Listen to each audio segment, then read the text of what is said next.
Le Duomo de Gênes se cache dans les ruelles médiévales. Ce mot vient du latin domus, qui est le terme utilisé en Italie pour désigner les cathédrales. Elle est dédiée à Saint Laurent, martyr des premiers temps chrétiens. On le voit ici représenté sur son gril, puisqu'il a été torturé à Rome à être grillé sur des charbons ardents. On raconte qu'il a souffert son martyre en gardant son esprit aiguisé, et qu'il aurait dit à ses bourreaux « Voici, misérable, que tu as rôti un côté, retourne l'autre et mange ». La petite place devant la cathédrale permet de l'admirer en détail. Un décor délicat, des colonnes torsadées, animent la façade qui ne paraît pas massive. Même les escaliers sont bicolores. L'intérieur reprend l'alternance des marbres blancs et noirs. Après avoir été ébahi par la façade, l'intérieur de l'église paraît bien sobre. La voûte de la nef est décorée d'une grande fresque qui se rapporte à l'histoire de Saint Laurent.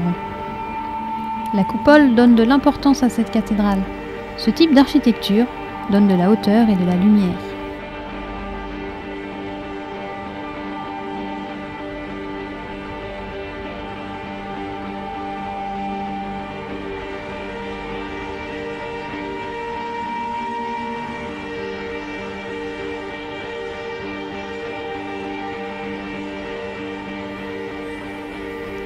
Les autres églises de la ville sont tout aussi riches.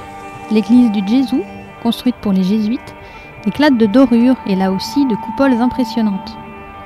L'église en est très lumineuse, image de la lumière de la foi sans doute.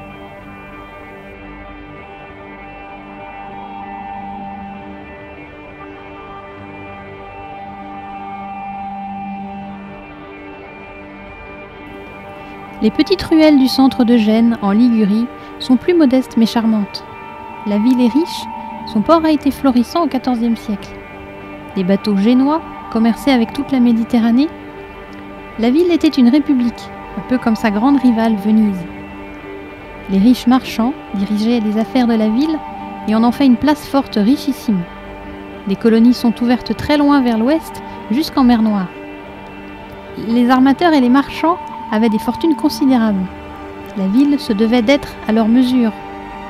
Malheureusement, Gênes a perdu sa grandeur en perdant des batailles contre Venise. Son mélange et son authenticité en font une très belle destination à découvrir.